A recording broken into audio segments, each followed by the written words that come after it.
खबरें ही हैं जो बिगाड़ती हैं शेयरों की चाल और खबरें ही करती हैं आपको मालामाल। तो ऐसे ही कुछ शेयर लेकर के आए हैं जहां पर धुआंधार प्रदर्शन देखने को मिला। और आज का शेयर का सिलेक्शन आप लोग देखिए, ज़्यादातर आपके हो सकता है सवालों के उत्तर मिल जाए। एक एक करके जरा स्क्रीन पर फटाफट लेकर के आइए और धुआंधार तरीके से इस पर बातचीत करते हैं। एक एक करके जरा भारत फोर्ज स्क्रीन पर है 1% नीचे। यहाँ पर जो है कनाडा की कंपनी पैरेट एंड वेटनी के साथ इन्होंने एक कॉन्ट्रैक्ट जो है वो साइन किया हुआ है। हालांकि दबाव आज देखने को मिल रहा है। ओवरऑल भी अगर इस सेक्टर के अंदर ही थोड़ा दबाव है। एरोस्पेस कंपोनेंट की सप्लाई के लिए कंपनी ने ये कॉन्ट्रैक्ट साइन किया है। सर, कैसा लग रहा है भारत फोर्ज आपको? 1% नीचे आज 12-13 रुपये की गिरावट देखने को मिल रही है। इन लेवल्स पे क्या करना चाहिए? देखिए, मुझे लगता है कि जिनके पास है आप एक बार वेट करके जाइए। अभी 1177 के आसपास चल रहा है। जिस तरीके से एक मंथली कैंडल पे टॉप बनाया था ऑलमोस्ट 1350 के आसपास, 1350 के आसपास नीचे आ रहा है। इनफैक्ट प्रॉफिटेबल कंपनी है, 900 करोड़ के आसपास पैट पोस्ट किया है।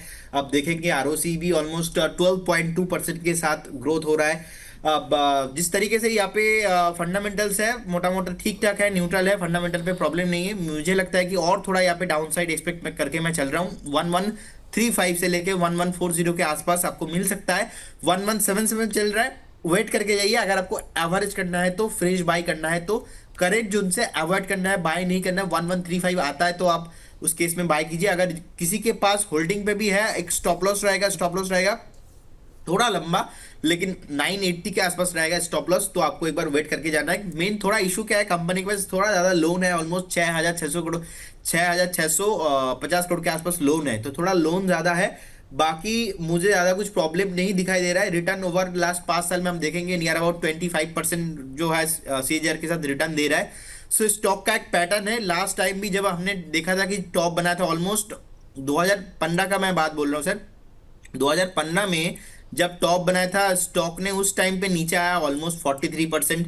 उसके बाद हमने देखा जब 2018 में टॉप बनाया, हमने देखा 63% नीचे आया था। और अभी जो टॉप बनाया, और मुझे लगता है कि अभी नीचे आया था ऑलमोस्ट 40%। सो ये जो पैटर्न है ना, हर बार जो है ऊपर बहुत जाने के बाद स्टॉक 40%, 50%, 60% ऐसे करके नीचे आता है, फिर से बॉटम बना के ऊपर आता है। लेकिन लास्ट 10 से 12 साल में ऑलरेडी हमने देखा कि इन्वेस्टर्स को पैसा बना के दिया है। तो रिसेंटली अभी हम देखेंगे ना, टॉप से अभी भी डाउन है ऑलमोस्ट 34%। तो 34% तो कैलकुलेशन हो गया। तो इसीलिए मैंने आपको बताया 1177 चल रहा है। अगर आप if you want to buy 1135, 1130 के आसपास कभी भी आता है, आप बाय कीजिए। स्टॉप लॉस आप 980 के आसपास रखिए। टारगेट रखिए फिर से आप, जो इसमें टारगेट रहेगा 1450, उसके बाद रहेगा ऑल टाइम हाई के आसपास। ठीक। सो नो डाउट अगर आपके पास है तो आप बाय करके जा सकते हो। चलिए ठीक है, भारत फोर्ज पे काफ़ी अच्छे से जानकारी आपको दे दी गई। इस बीच अनंत कोठारी जी पूछ रहे हैं मेंबर कैसे बने। सर, आप ऑलरेडी मेंबर हैं, आपके नाम के आगे देखिए ना सितारा चमक रहा है, तो आप बिल्कुल प्राइम मेंबर हमारे बन चुके हैं। सनु कुमार जी क्रिएशन कह रहे हैं टेक्स्ट मैको रेल के बारे में बताइए। अभी 2:30 बजे प्रोग्राम अपलोड होगा, देख लीजिएगा सर, रेल और डिफेंस दोनों पे। अब जरा स्क्रीन पर लेकर आइए अगली खबर। अगली खबर है प्रीमियर एक्सप्लोसिव को लेकर के, और यहाँ पर खबर है यहाँ पर कंपनी को एक्सपोर्ट ऑर्डर यहाँ पर करीब 22 करोड़ का मिला है। ऑर्डर छोटा है लेकिन मिला है, तो खबर हम आपकी स्क्रीन पर दिखा रहे हैं। इंटरनेशनल क्लाइंट से रॉकेट मोटर की सप्लाई का ऑर्डर मिला हुआ है। तो जिस तरीके से अभी थोड़ा डिफेंस में सुस्ती है, उसकी वजह से दबाव देखने को मिल रहा है। वरना छोटे छोटे ऑर्डर पर भी हम देखते थे कि पहले रैली देखने को मिलती थी। अभी 2.5% का दबाव देखने को ज़रूर मिल रहा है। सर, क्या रहेगा उत्तर आपका? 2.25% नीचे प्रीमियर एक्सप्लोसिव का शेयर 443 का लेवल देखने को मिल रहा है। क्या करें अभी? यहाँ पे ज्यादा अट्रैक्टिव मुझे नहीं लग रहा है स्टॉक को। और 444 के आसपास चल रहा है। मुझे लगता है कि एक बार 407, 410 पॉसिबल है। बट अगेन एक बार आप अवॉइड करके जाइए स्टॉक को। ऐसा कोई अट्रैक्टिव चीज नहीं हुआ इस काउंटर पे as per the chart. Fundamentally अच्छा लग रहा है। फंडामेंटल देखिए अच्छा, मुझे लगता है कि एक्सपेक्टेड गुड क्वार्टर ही होने वाला है। इनफैक्ट लास्ट 5 साल में तो 90% सीएजीआर प्रॉफिट ग्रोथ में आया है। इनफैक्ट लास्ट 3 साल में 43% भी जो है return on equity track record है। बट वही है, वो फंडामेंटल अच्छा है लेकिन टेक्निकल के साथ अभी मैच नहीं हुआ है, स्टोरी के साथ जो है वो मर्ज नहीं हुआ है। सो इसीलिए एक बार अवॉइड कीजिए। कभी भी अगर स्टॉक एक बार जो है 500 के ऊपर सस्टेन होता है, उस केस में यहाँ पे बाउंस बैक देखने को मिल सकता है। फिलहाल अभी नहीं, तो मैं महंगा खरीदूंगा, अभी नहीं खरीदूंगा। महंगा खरीदूंगा, अभी नहीं खरीदूंगा। चलिए ठीक है, अच्छी बात है। केन्स टेक्नोलॉजी के बारे में पूछ रहे हैं आशुतोष वर्मा जी। अभी उत्तर मिल जाएगा सर इसी कार्यक्रम में, इसी सेगमेंट के अंदर आगे डिस्कस करेंगे। जरा लेकर के आ जाइए अगली जियो फाइनेंस, जरा स्क्रीन पर लेकर के आइए। काफ़ी डिस्कशन यहाँ पर रहा और क्या शानदार मूव आज देखने को मिल रहा है जियो फाइनेंस में। 3.5% की मजबूती कंपनी में जो है अंबानी परिवार अपनी हिस्सेदारी बढ़ाने जा रहा है। 10,000 करोड़ का निवेश जो है अंबानी परिवार यहाँ पर करेगा। कुल 16,000 करोड़ के निवेश को मंजूरी जो है वो दी गई है। 50 करोड़ के वारंट इशू जारी करने को भी बोर्ड की मंजूरी यहाँ पर दी गई है। 3.5% की मजबूती जियो फाइनेंशियल के शेयर में देखने को मिल रही है। जो वारंट इशू किए जाएंगे वो 316 रुपये 50 पैसे की दर से जारी किए जाएंगे। सर, जियो पे आज हम लोगों ने काफ़ी बात की, अभी क्या करना चाहे, जो कि ये सेगमेंट को अलग से अपलोड करते हैं हम, तो बताइए क्या करें जियो फाइनेंस में अभी। सॉरी सर, पानी पी रहा था। आराम से पीजिए आज सर। तो सर क्या है, बच्चे का जान ले लोगे आप पूरा। टाइम ही नहीं मिल रहा है, एक एक मिनट। हाँ, देखिए जिस तरीके से जियो का परफॉर्मेंस है, मुझे नहीं, लगता है अगर कि अगर आप चाहें तो यहाँ पर मतलब कुछ केन वगैरह भिजवाई जाए आपके लिए। नहीं सर, ठीक है, कोई बात ठीक नहीं है, सर, आई चलिए। कैन मैनेज, कोई ओके, प्रॉब्लम नहीं। ओके, चलिए, आप ठीक है। देखिए, नॉन स्टॉप बात कर रहा हूँ ना, हो गया मतलब 1 बजे से स्टार्ट करके अभी हाँ, 1.5 घंटे 1:30 हो गए सर, बिल्कुल बिल्कुल बिल्कुल सर। हाँ, देखिए जियो फाइनेंस, मुझे लगता है कि मैं पॉजिटिव हूँ, और जिस तरीके से यहाँ पे अंबानी फैमिली यहाँ पे फिर से जो है प्रोमोटर स्टेक इंक्रीज कर रहा है, कहीं ना कहीं एक पॉजिटिव है। जिस तरीके का न्यूज़ है कि ब्लैक रॉक के साथ डील एंड ब्रोकिंग लाइसेंस मिला है, कमिंग डेज में मुझे लगता है कि मल्टीपल्स कुछ क्वार्टर का रिजल्ट हमें ट्रैक करना चाहिए। और रिसेंटली 306 के आसपास एक लो लगाया था, 306 के आसपास। उसके बाद लगातार आज देखिए डे हाई के आसपास ही क्लोजिंग दे रहा है, तो मुझे लगता है कि ऑल टाइम हाई लगाने के लिए रेडी हो रहा है। और शॉर्ट टाइम फ्रेम के लिए भी मेरा टारगेट 375 380 के आसपास है।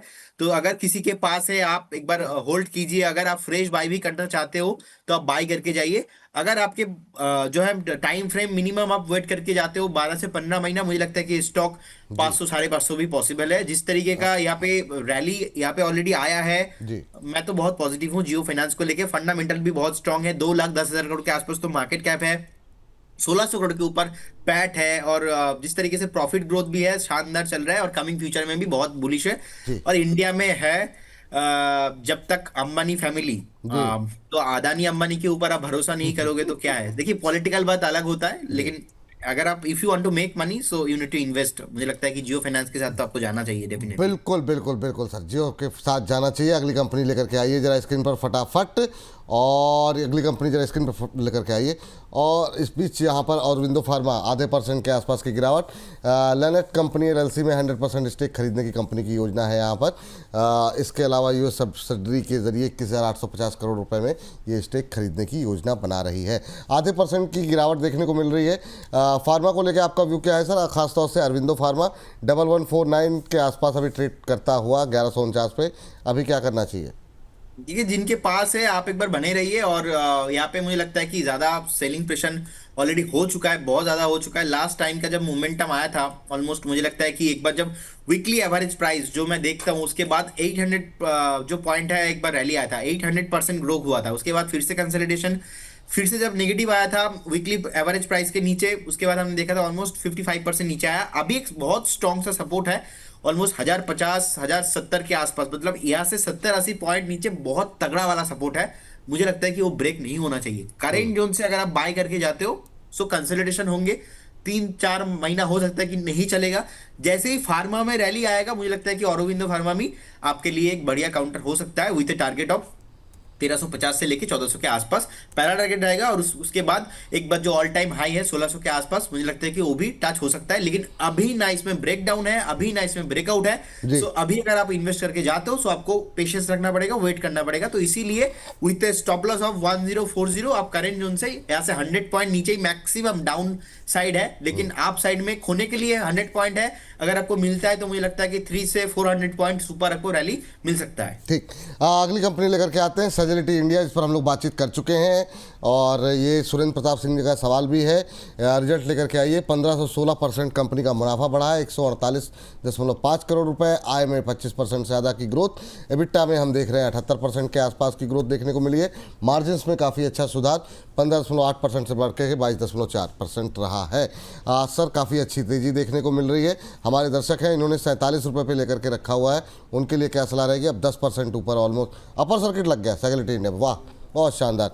तो सर, ये अब 2:30 के आसपास अपर सर्किट लगा है। कई बार नेक्स्ट डे भी जो है हम देखते हैं कि जाता हुआ दिखाई देता है। आपकी टिप्पणी क्या रहेगी? देखिए जिनके पास है बने रहने का सलाह होगा, और मैं तो पॉजिटिव भी हूं इसमें। इस बीच एक ब्रेकआउट आया है, नाम बता देता हूं, कंपनी का नाम है ओमैक्स ऑटो।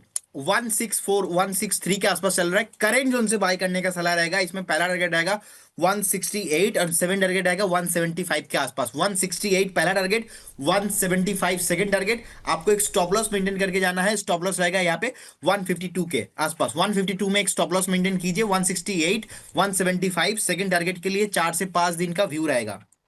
चलिए अगली कंपनी लेकर के आइए जरा, स्क्रीन पर जरा और केन्स टेक्नोलॉजी के नतीजे लेकर के आइए। केन्स टेक्नोलॉजी पे आज काफ़ी सारे सवाल थे, तो चलिए पहले एचयूएल डिस्कस कर लेते हैं। एचयूएल लेकर के आ जाइए। एचयूएल में अच्छा मोमेंटम देखने को मिल रहा है। मुनाफा 7.5% बढ़ा है, 2732 करोड़ रुपए रहा है। आय में करीब 4% की ग्रोथ, और एबिट्टा जो है हम देख रहे हैं 1.3% के आसपास। यहाँ पर थोड़ा सा दबाव देखने को मिला है, लेकिन एक तरीके से मतलब एक उम्मीद की किरण यहाँ पर एचयूएल के नतीजों ने दिखाई है। आज 4% की तेज़ी देखने को मिल रही है, 2532 के आसपास। सर आज ट्रेंड में भी शामिल था, क्या करेंगे एचयूएल के नतीजों के बाद?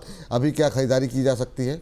देखिए, मुझे लगता है कि डेफिनेटली आपको बाय करना चाहिए विपुल जी। और मैंने लास्ट वीक ही बता दिया था, जिस टाइम पे ऑलमोस्ट 2450 के आसपास ट्रेड हो रहा था। क्योंकि एक तो है डिफेंसिव काउंटर है, सपोर्टिव है। जब भी ऐसे प्रॉब्लम आता है इंडिया पे, आप देखेंगे कि जितने भी एफएमसीजी काउंटर्स है वो ज्यादा नीचे नहीं आता है। और जिस तरीके से अभी प्राइस चल रहा है, मुझे लगता है कि 2533 बहुत ही अच्छा वैल्यूएशन है। बहुत जल्दी आपको 2750 2800 का जोन मिलने वाला है। एक बार स्टॉप लॉस लगाइए आप 2415 के आसपास स्टॉप लॉस के साथ बने रहिए। एज ए इन्वेस्टर्स आप निवेश कीजिए, ट्रेड नहीं करना चाहिए। मुझे लगता है कि मैं पॉजिटिव हूँ। और लास्ट वीक हर जीबी एक रिपोर्ट लेके आए थे, कुछ नेगेटिव रिपोर्ट था, नहीं चलेंगे, मैंने उनको इग्नोर किया और मैंने बताया था यहाँ पे 2750 2800 कमिंग सून है। और उसी तरफ बढ़ रहा है। अभी 2530 2535 के आसपास चल रहा है। मुझे लगता है कि तो आपके पोर्टफोलियो में डेफिनेटली होना चाहिए। करंट जोन से भी आप बाय करके जा सकते हो।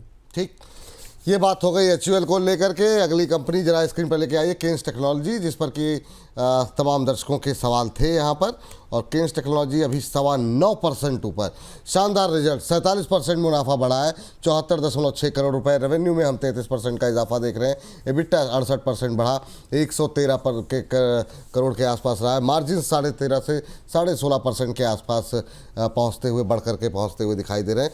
क्या सलाह रहेगी सर, इस तेज़ी के बाद क्या करें? जिनके पास है क्या अभी होल्ड कर सकते हैं, और जो लोग अब खरीदना चाह रहे हैं उनके लिए कोई गुंजाइश है? देखिए, मुझे लगता है कि अगर आप अभी बाय करके जाते हो तो थोड़ा बहुत आपको दिक्कत हो सकता है। इसीलिए एक डिप के लिए वेट कीजिए। वो डिप रहेगा आपको 6000 के आसपास। मतलब यहाँ से भी मुझे लगता है कि 160 पॉइंट 150 पॉइंट तो नीचे आपको देखने को मिल सकता है। उस डिप में आप खरीदारी कीजिए। और अगर आपके पास ऑलरेडी है तो आप वेट कीजिए। बहुत जल्दी स्टॉक्स आपको एक बार 6450 से लेके 6500 आते हुए दिखेंगे। और 6500 के ऊपर सस्टेन करने पे मुझे लगता है कि नेक्स्ट जो इसका ऑल टाइम हाई था 7500 के ऊपर, वो भी आपको देखने को मिल सकता है। तो अच्छा खासा रैली आया है आज। और ये आज कल का क्लोजिंग बहुत इंपॉर्टेंट रहेगा, क्योंकि आज जो थर्सडे है, कल फ्राइडे है। तो एक बार अगर कल का क्लोजिंग मिल जाता है तो वीकली कंफर्मेशन आ जाएंगे। और वीकली कंफर्मेशन होने पे ऐसे स्टॉक्स पे आपको और भी ज्यादा नेक्स्ट 20 टू 25 डेज जो है ट्रेडिंग जो है डेज में आपको और भी रैली देखने को मिलता है। तो जिनके पास ही है, एक बार होल्ड करने का सलाह रहेगा सर। ठीक सर।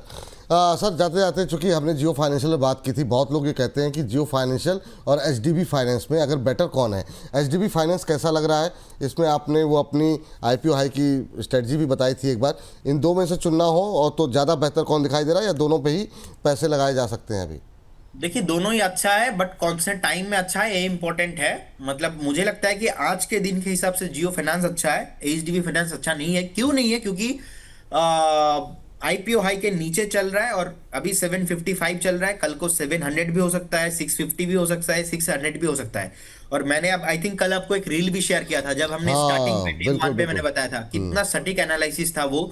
क्योंकि वैल्यूएशन अलग चीज होता है, स्टोरी अलग चीज होता है, फंडामेंटल डिराइव करता है जो भी है, अर्निंग्स वगैरह everything. But price don't want to listen anything. Price जो है पहला मूव करके चला जाता है। सो मुझे लगता है कि आज के डेट के हिसाब से जियो फाइनेंस आप लेके जाइए।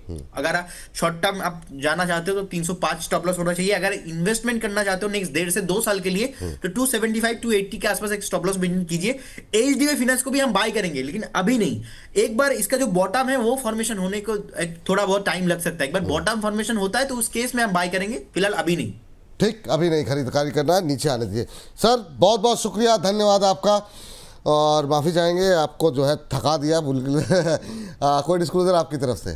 कोई बात नहीं सर, मैं थकता बहुत कम हूँ। एक्चुअली क्या हुआ, कल रात को भी मेरा नींद नहीं हुआ। कल रात को मैं उफ। 4 बजे तक ये अपने डोनाल्ड ट्रम्प जी का पूरा इंटरप्रिटेशन निकाल के, और कल रात को हमारे जो पेड मेंबर्स हैं उनके साथ कल रात 12 बजे तक मैंने मीटिंग किया। तो हम्म। वही है, उसके बाद सोया नहीं, तो इसीलिए थोड़ा बहुत जो है अभी नींद आ रहा है मुझे बात करते करते। हाँ। हाउएवर, इन्वेस्टमेंट इन वैसे सिक्योरिटीज मार्केट वैसे सब्जेक्ट टू उम्र मार्केट के रिस्क। इस दौर में अक्सर ऐसा होता है कि आदमी रात को नहीं सोता है, तो कोई बड़ी बात नहीं है। आपने अगर इन्वेस्टर से नहीं किसी और से भी बात की हो तो हमें कोई आपत्ति नहीं है, आप करते रहिए। हाँ, डिस्क्लोजर कंप्लीट कर दीजिए। नहीं सर, इन्वेस्टर्स आप किसी से भी पूछ लीजिए, जो भी हमारे क्लाइंट्स हैं, ठीक है, इन्वेस्टर से ही मैं बात कर रहा था कल रात 12 बजे। देखिए, invested in securities market subject to market risk. कोई भी स्टॉक्स में अगर आप निवेश करते हो, काइंडली आपका जो पर्सनल फाइनेंशियल एडवाइजर्स है उनसे सलाह लेके कीजिए। बहुत सारे स्टॉक जो है डिस्कशन हुआ है ड्यूरिंग द सेशंस, हमारे प्रोडक्ट मॉडल पोर्टफोलियो में हो सकता है, और हमारे जो क्लाइंट्स हैं उनके पास भी हो सकता है, लेकिन हमारे पास नहीं है, हमारे कंपनी के पास नहीं है। No conflict of interest from our side. Stock market में कुछ भी 100% गारंटी नहीं होता, पास्ट परफॉर्मेंस फ्यूचर में रिफ्लेक्शन नहीं होता है। बहुत बहुत धन्यवाद, thank you so much Vipul ji आपको। बहुत बहुत धन्यवाद, बहुत बहुत शुक्रिया। आप ऐसे ही जो है लोगों का मार्गदर्शन करते रहें, लोगों की कमाई कराते रहें। बहुत बहुत शुक्रिया आपका।